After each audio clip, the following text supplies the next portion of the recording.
Hello मेरे लाडलो, मैं आपका अपना रोहित कुमार सोनी। आज जेई एडवांस का एक बहुत ही इंटरेस्टिंग कंसेप्ट है जिसमें क्या है ना कि फंक्शन, कोई भी फंक्शन अपन को फाइंड आउट करना होता है, उसको इंटीग्रेशन फॉर्म में दिया रहता है। फंक्शन फाइंड आउट करना है और इंटीग्रेशन के अंदर अगेन वही सेम फंक्शन दिया रहता है। नहीं समझ में आ रहा ना, मैं बताता हूँ किस टाइप की क्वेश्चंस। जैसे देखो कि कोई मेरे को फंक्शन एफ निकालना है ना, और ऐसे ही रैंडमली लिख रहा हूँ मैं। यहाँ पे कोई ना कोई एक्सप्रेशन लिखा होगा, जैसे मैंने लिख दिया कि एक्स स्क्वायर प्लस में मैंने लिख दिया एक्स, और यहाँ पे लिख दिया दो टाइप के ऐसे है ना। ये जो मैं कंसेप्ट बताने वाला हूँ इसके दो पार्ट है।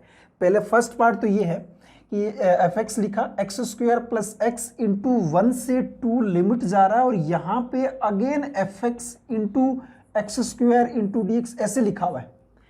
समझ में आ रहा है क्या बोल रहा हूँ? यहाँ पे एफ एक्स फाइंड आउट करना है, इंटीग्रेशन में वही एफ एक्स दिया है। अरे मंगे तो हमें तो एफ एक्स मालूम ही नहीं है, तो कैसे यहाँ पे एफ एक्स पुट कर सकते हैं? दिक्कत हो रहा है। जो चीज फाइंड आउट करनी है अपन को फंक्शन, वो का वो फंक्शन यहाँ पे दिया हुआ है, तो कैसे करेंगे इस टाइप के क्वेश्चंस? तो दो टाइप क्या है वो बता देता हूं मैं। एक तो ऐसे क्वेश्चंस होंगे जिनमें लिमिट क्या रहेगी, कांस्टेंट वैल्यू रहेगी, अपर लिमिट लोअर लिमिट दोनों का कांस्टेंट वैल्यू रहेगा। दूसरा ऐसा क्वेश्चन है जिसके अंदर कोई एक लिमिट के अंदर या फिर दोनों लिमिट के अंदर वेरिएबल दे दे, एक्स दे दे, वाई किसी भी टाइप से वेरिएबल दे देना, वो दूसरे टाइप के है। दोनों के मेथड्स अलग अलग है। कैसे? अब इसके मेथड्स मैं फर्स्ट पार्ट की बात करूं, क्वेश्चंस प्रैक्टिस भी करवाएंगे इस पे। फर्स्ट वाले पे अगर बात करें ना, तो आपको कैसे करना है, एक चीज आपको पता होना चाहिए बड़ा इंटीग्रेशन के अंदर। अगर ना लिमिट, ये जैसे मैंने 1 से 2 लिखा है, यहाँ पे कोई भी फंक्शन लिखा है बेटा, यहाँ पे अंदर ना कोई भी फंक्शन लिखा हुआ है, एक्स अपन को मतलब नहीं, कुछ भी फंक्शन लिखा हुआ है, ये वैल्यू ऑलवेज कांस्टेंट आएगी, ध्यान में रखो। किसी भी टाइप का फंक्शन लिखा हो वो इंटीग्रेट होगा, इंटीग्रेट होने के बाद 1 से 2 पुट करेंगे, वैल्यू कांस्टेंट आएगी, ये ध्यान में रखना चाहिए। दूसरा, अगर मैं ऐसे बोल दूं कि भैया यहाँ पे 0 लिखा हुआ है, यहाँ पे x लिखा हुआ है, यहाँ पे कोई ना कोई एक फंक्शन लिखा हुआ है और dx किया है, ये क्या आएगी? एक वेरिएबल वैल्यू आएगी, ये कांस्टेंट नहीं आएगी, क्योंकि आपने इंटीग्रेट किया, इंटीग्रेट करके फिर जो इंटीग्रेशन आएगा उसमें x की जगह एक आप x ही पुट कर रहे हो, तो ये एक फंक्शन या फिर एक वेरिएबल टर्म्स में बन के आएगा। और अगर लिमिट आपकी कांस्टेंट है तो कांस्टेंट वैल्यू ही देगा, ये पता होना चाहिए पहले तो। अब इसी कंसेप्ट को अगर मैं यूज करूं, यहां पे क्या है ना, आपका ये 1 से 2 लिमिट दिया हुआ है, तो ये आप एफ एक्स हुआ, कोई ना कोई फंक्शन आएगा, उसको आप एक्स स्क्वायर से मल्टीप्लाई करोगे, फिर इंटीग्रेट करोगे, ये वैल्यू क्या आएगी? कांस्टेंट आएगी। मैं ये समझाने की ट्राई कर रहा हूं कैसे कैसे करने हैं। पहला वो टाइप जिसमें 1 से 2 आपका कांस्टेंट लिमिट दिया हो, उस कांस्टेंट लिमिट वाले को मान लिया करो कांस्टेंट की, तो इस कांस्टेंट को मैंने बोल दिया के, ठीक है। तो ये एफ एक्स क्या बन के आया? एफ एक्स बन के आ गया आपके पास में यहाँ पे ये एक्स स्क्वायर प्लस में एक्स इंटू में ये कांस्टेंट के, एफ एक्स ये बन के आ गया, एफ एक्स ये बन के आया। इसी एफ एक्स को यहाँ पे पुट कर देंगे और फिर इंटीग्रेट करेंगे, फिर सिंप्लीफाई करेंगे, बन के आ जाएगा, आंसर आ जाएगा आपका। तो पहला मेथड तो ये था कि अगर लिमिट कांस्टेंट दिया हुआ है तो उसको आप कांस्टेंट, कोई भी कांस्टेंट के मान के ये पुट कर देना। अब कुछ बच्चों के माइंड में आ रहा है कि सर ये तो फिर के की टर्म्स में आएगा। हाँ, ऑब्वियसली के की टर्म्स में आएगा, या तो कोई आपको के की वैल्यू निकालने के लिए कुछ गिवन होगा डाटा क्वेश्चंस के अंदर, नहीं भी गिवन है ना, तो आप इसमें देखो, अगर इसमें अगर मैं x को 0 पुट करूंगा तो f0 क्या आएगा?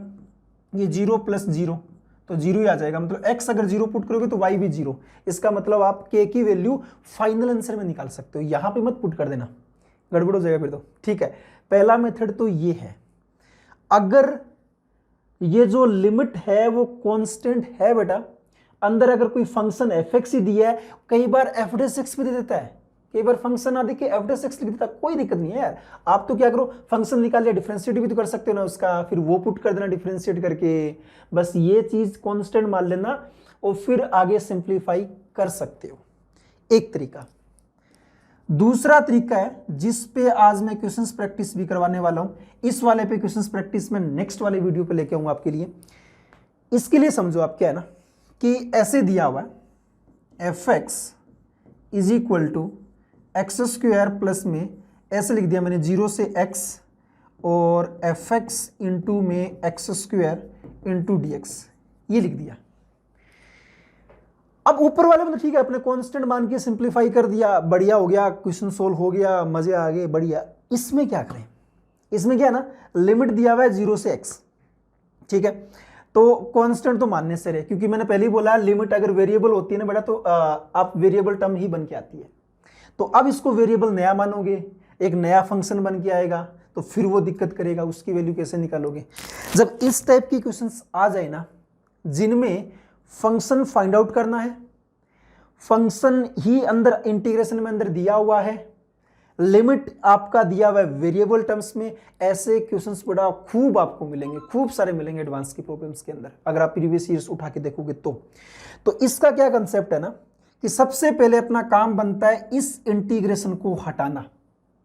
इस इंटीग्रेशन को पहले जैसे तैसे करके हटाओ। इंटीग्रेशन कैसे हटाते हैं, डिफरेंशिएट करके। डिफरेंशिएट कैसे करेंगे, लेबनीज रूल से, जो अपने लास्ट वीडियो में आपको बताया था। तो आप पहले तो क्या करो, मैं स्टेप लिख देता हूं, क्वेश्चंस करेंगे अपन। पहले क्या करना, आपको डिफरेंशिएट करना है, डिफरेंशिएटेड। 3 स्टेप है, पहले क्या करो, डिफरेंशिएट कर दो इसको अच्छे से। डिफरेंशिएट कर लोगे, ये वाला चीज हट जाएगा, कुछ ना कुछ टर्म्स बन के आएगी। फिर आप क्या करना, जैसे डिफरेंशिएट करोगे ये क्या बन के आएगा, ये बन के आएगा एफ डेस एक्स। ये क्या बन के आएगा, एफ डेस एक्स। अब एफ डेस एक्स से मेरे को क्या निकालना पड़ेगा, मेरे को लास्ट में फाइनल तो एफ एक्स ही निकालना है ना। तो एफ डेस से एफ एक्स कैसे निकालते हैं, इंटीग्रेशन करके। तो पहले क्या करना है, डिफरेंशिएट करना है, थोड़ा सा रीअरेंज करना है बेटा, रीअरेंज करके फिर इसको इंटीग्रेशन करना है। सर आपने बीच में रीअरेंज क्यों लिखा, बताता हूं मैं। अगर आपने एक बार डिफरेंशिएट किया फिर डायरेक्टली अगर इंटीग्रेशन कर दिया तो वो का वही बन के आ जाएगा। यार एक चीज को आप डिफरेंशिएट कर रहे हो फिर वापस इंटीग्रेट कर रहे हो तो वो सेम ही बनेगी ना। तो बीच में एक रीअरेंज और करना है, टर्म्स को आपस में रीअरेंज करेंगे फिर लिखेंगे तो जाके बनेगा। दोनों मेथड है, ध्यान में रखने हैं। एक में लिमिट्स आपकी कांस्टेंट हो सकती है, एक में लिमिट्स वेरिएबल फॉर्म में आ सकती है। वेरिएबल फॉर्म में है, पहले डिफरेंशिएट करो, रीअरेंज करो, इंटीग्रेशन करो, आंसर पक्का मिलेगा। चलो एक क्वेश्चन से करवाते हैं। ये एक क्वेश्चन दिया हुआ अपने पास, let F X satisfy the relation F x is equal to cos X minus 0 से x। एफ एक्स निकालना है और भाई ने यहाँ पे एफ डेस टी लिख दिया। अरे वेरिएबल क्या है, एक्स लिखो टी लिखो कोई फर्क नहीं पड़ता, वो तो आपको इंटीग्रेशन मालूम होना चाहिए। यहाँ पे टी अगर इंटरनल वेरिएबल है तो टी की जगह अगर मैं एक्स भी लिखूं ना, कोई किसी को रोक नहीं सकता, लिख सकते हो आप। तो यहाँ पे एफ एक्स निकालना है और उसका डिफरेंशिएशन यहाँ पे दिया हुआ है, F dash T into cos T plus cos square T. अब मेरे को ध्यान में, जैसे ये एफ एक्स निकालना है और यहाँ पे एफ डेस टी लिखा हुआ है, तो मेरा सबसे पहले ध्यान देगा कि भैया इसकी लिमिट क्या है। अगर लिमिट कांस्टेंट है तो मैं कांस्टेंट मानता है इसको, अगर लिमिट वेरिएबल है तो क्या करना है, वेरिएबल नहीं मानेंगे। तो फिर पहले उसको डिफरेंशिएट करेंगे वो और फिर आगे रीअरेंज करके इंटीग्रेशन करेंगे। और जैसे ही एफ एक्स निकल के आ जाएगा ना बेटा, एफ एक्स जैसे ही निकलेगा बाकी अपन सब पे देख लेंगे कौन सा सही है कौन सा गलत है ना। चलिए पहले अपन इसको सिंप्लीफाई करते हैं। ये एक आपको एफ एक्स मैंने यहां पे लिख दिया वापिस से। सबसे पहला काम क्या बनता है इसमें, इस इंटीग्रेशन को हटाएंगे। तो हटाएंगे कैसे, डिफरेंशिएट करके। तो मैं लिख देता हूं डिफरेंशिएट विथ रिस्पेक्ट टू, किसके करेंगे जी, अरे एफ एक्स लिखा है तो किसके रेस्पेक्ट में, एक्स के रेस्पेक्ट में। तो डिफरेंशिएट अगर एक्स के रेस्पेक्ट में किया तो ये तो क्या आ जाएगा, एफ डेस एक्स, ठीक। कोस एक्स का कितना आ जाएगा, माइनस साइन एक्स, माइनस का ये साइन। इसका कैसे होगा, इंटीग्रेशन को डिफरेंशिएट करना है तो क्या लगाते हैं, लेबनीज रूल लगाते हैं बेटा। और लेबनीज रूल है ना, मेरे मानो तो ये एडवांस वालों का फेवरेट हो रखा है, वो कहीं ना कहीं डाल ही देते हैं इसको। लेबनीज रूल कैसे लगाते हैं, यहां पे पहले जो भी अंदर फंक्शन लिखा ना उसका वेरिएबल क्या है, टी वेरिएबल है। dt लिखा है मतलब टी वेरिएबल है। ये चीजें थोड़ी छोटी पॉइंट है, समझ में आनी चाहिए आपको। टी वेरिएबल है तो आपको करना है क्या है, जहां जहां टी है ना वहां पहले अपर लिमिट पुट कर दो। अपर लिमिट क्या है, x पुट करो। तो ये एफ डेस एक्स इंटू में 2 कोस एक्स प्लस में cos square x. Upper limit का डिफरेंशिएशन, x का डिफरेंशिएशन आएगा किसके रेस्पेक्ट में कर रहे हैं, x के, इसलिए मैंने यहां पे लिख दिया था लैंग्वेज में। कोई बच्चा कंफ्यूज ना हो जैसा टीवी वो नहीं, वेरिएबल पहले लिख दिया और किसके रेस्पेक्ट में कर रहे हो, एक्स का एक्स के रेस्पेक्ट में करेंगे कितना आएगा 1, तो 1 लिखने की जरूरत है नहीं। एक पॉइंट मैंने लेबनिज़ में साल पहले भी बता रखा होगा कि अगर कोई लिमिट कांस्टेंट होना उसको पुट ही मत किया करो, कुछ भी मत किया, क्यों? क्योंकि पुट करेंगे फिर डिफरेंशिएट करेंगे, जीरो का डिफरेंशिएशन कितना आएगा 0, मल्टीपल में लिखते हैं, लिखने की जरूरत नहीं है। इतना बन गया अपना, एक स्टेप काम में आ गया कि डिफरेंशिएशन करेंगे, फिर क्या था रीअरेंज करेंगे। अगर अभी यही से अगर इंटीग्रेशन करते हैं ना भैया ये कि ये बन के आ जाएगा, तो क्या करेंगे रीअरेंज करेंगे। रीअरेंज कैसे करेंगे? यहाँ पे f' दिखाई दे रहा है, यहाँ भी f' है, ले जाओ एक तरफ, तो रीअरेंज करेंगे तो f' मैंने कॉमन लिया तो अंदर क्या बनेगा, यहाँ पे बनेगा 1, यहाँ पे ये 1 कॉमन आ गया इस साइड से ये कितना जाएगा 2 cos x plus cos square x common आ जाएगा इज इक्वल टू माइनस का sin x। तो f' कितना आएगा भैया, f' आ गया अपने पास में माइनस का sin x अपॉन में से डिवाइड करेंगे, और ये क्या लिखा हुआ है cos square x plus 2 cos x plus 1, perfect square है किसका 1 प्लस cos x का होल स्क्वायर, ये बन के आ गया। रीअरेंज हो गया। तीसरा स्टेप क्या था, इसको इंटीग्रेशन करना, तो आप करो इंटीग्रेशन विथ रिस्पेक्ट टू किसके भैया, x के रिस्पेक्ट में करना है। तो इस तरफ करेंगे integration f' into d x, इधर क्या करेंगे इंटीग्रेशन माइनस का sin x अपॉन में 1 प्लस cos x का होल स्क्वायर इंटू में dx, ये चीज करना है। ठीक है, चलिए ये तो बहुत सिंपल इंटीग्रेशन है यार, ये तो बहुत सिंपल इंटीग्रेशन। जस्ट क्या करेंगे 1 प्लस cos x को t पुट कर देंगे, तो 1 प्लस cos x को अगर मैं t पुट करूंगा तो क्या आएगा माइनस का sin x into d x is equal to कितना आ जाएगा dt आ जाएगा, माइनस sin x है dx इसकी जगह dt। इसका अगर कोई फंक्शन डिफरेंशिएट किया हुआ है फिर इंटीग्रेशन कर रहे हैं, क्या होता है वो फंक्शन ही आता है बेटा बाहर।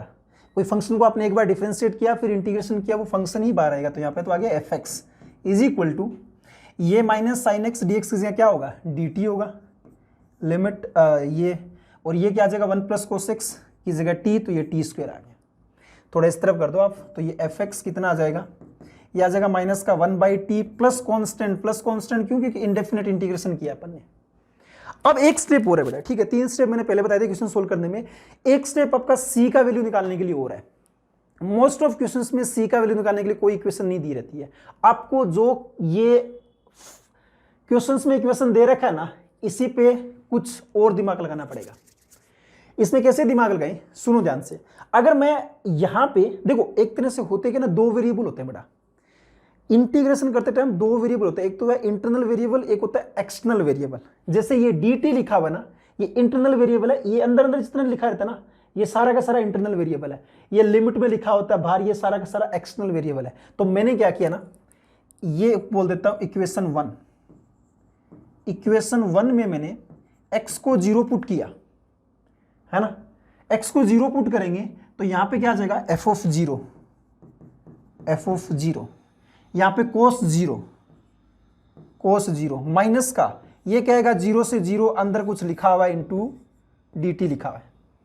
मैंने क्यों नहीं लिखा, क्योंकि आपको ये पता है कि अगर lower limit upper limit same हो जाए ना, अंदर कुछ भी लिखा हो यार अपन ध्यान ही नहीं देंगे। Lower limit upper limit same हो जाए तो वैल्यू कितना आता है 0, तो ये वाला वैल्यू हो गया 0, तो cos 0 कितना 1, तो f ऑफ 0 कितना बन के आया 1। इसका मतलब यहां पे मैं पुट करता हूं, ठीक है। तो पहले इसको मैं ऐसा लिख देता हूं ना कि fx is equal to t क्या माना था, t ये माना था, तो -1/1 प्लस cos x ये लिख देना चाहिए अपन को प्लस c। अब आप पुट कर सकते हो। नेक्स्ट स्टेप में चलते हैं, fx आ गया अपने पास में -1/1 plus cos x plus c, और एक ये रिजल्ट मैंने अभी निकाला है भैया, ये यूज करेंगे। कैसे यूज करता है इसको, x को 0 पुट करो, f ऑफ 0 बनाएगा, यहाँ पे f ऑफ 0 -1/1 प्लस x 0 पे cos 0 कितना 1 प्लस का c, और ये f ऑफ 0 कितना देगा 1, c कितना आ गया 1 प्लस 1/2, तो कितना 3/2। तो इसका मतलब fx क्या बन के आया, fx बन के आया 3/2 माइनस का 1/1 प्लस कोस एक्स। लो भैया, ये अपना क्वेश्चन कंप्लीट हो गया। fx निकालना था, fx मैंने ये निकाल लिया। क्या क्या प्रोसीजर था वो पता होना चाहिए। अगर लिमिट वेरिएबल फॉर्म में रहे तो पहला काम क्या बनता है आपका कि पहले उसको डिफरेंशिएट करेंगे, लिमिट को हटाएंगे। दूसरा काम क्या बनता है अपना कि उसको रीअरेंज करके फिर अगेन इंटीग्रेशन करेंगे, तो ये बन के आ गया। और एक ये वाला स्टेप भी याद रखना है कैसे कैसे, ठीक है।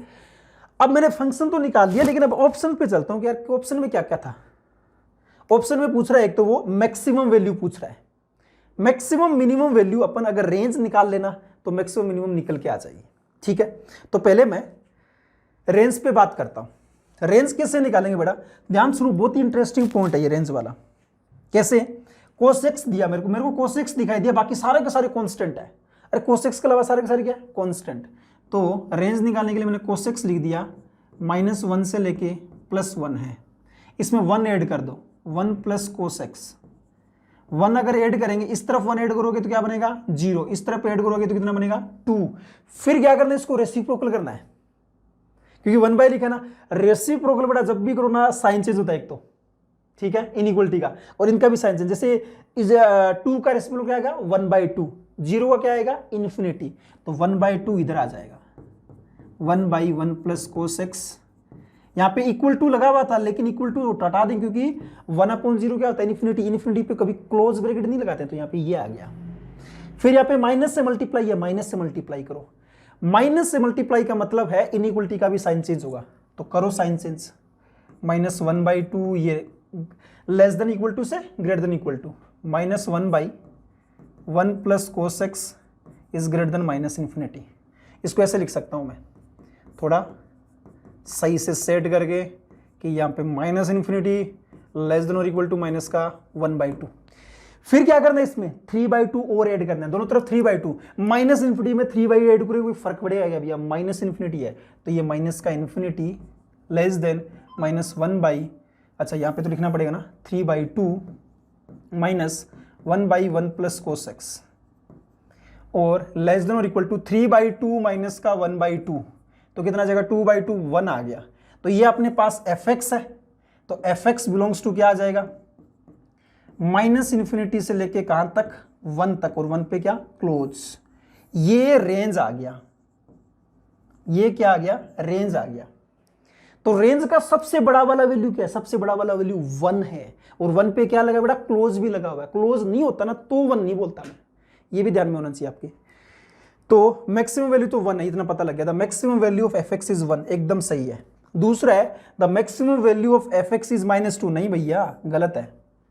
फिर क्या है, fx is a periodic function. fx अपना ये बना है, यहां पे समझा देता हूं, 3/2 माइनस का 1/1 प्लस cos x, यही था, है ना। तो यहां पे cos x दिखाई दिया मेरे को, cos x एक पीरियोडिक फंक्शन है, तो उसका पीरियड 2π होता है, तो ये भी अपन सही कर सकते हैं। fx is a bounded function. देखो बेटा, बाउंडेड अनबाउंडेड अगर आपने रेंज निकाल रखी है ना, इसका रेंज ऑफ fx क्या था, रेंज ऑफ fx था -इन्फिनिटी से लेके +1 तक। अगर आपने रेंज निकाल रखा है ना, रेंज अगर फाइंड आउट कर रखा है, तो बाउंडेड अनबाउंडेड बहुत इजीली चेक कर सकते हो। अगर रेंज के अंदर -इन्फिनिटी +इन्फिनिटी टाइप की टर्म दी हो तो वो फंक्शन अनबाउंडेड होता है, बाउंड हो ही नहीं सकता यार। -इन्फिनिटी कहां तक नीचे लेके जाओगे आप कोई फंक्शन, -इन्फिनिटी मतलब वाई एक्सिस में कितना नीचे ले जाओगे, लाइन कहां पे ड्रॉ करोगे बाउंड करने के लिए, कोई फिक्स है क्या, नहीं है। ऐसे ही +इन्फिनिटी दिया हो, रेंज में अगर -इन्फिनिटी +इन्फिनिटी टाइप की कोई भी टर्म हो, वो फंक्शन बाउंडेड हो ही नहीं सकता, तो ये गलत है, ठीक है। तो ए और सी आपके सही ऑप्शन है। नेक्स्ट जो पार्ट है दूसरा वाला, जिसमें कांस्टेंट रहता है, उस पे मैं नेक्स्ट जो भी वीडियो मेरे को टाइम मिलेगा तब मैं लेके आता हूं आपके लिए। ऐसी वीडियो देखने के लिए प्लीज लाइक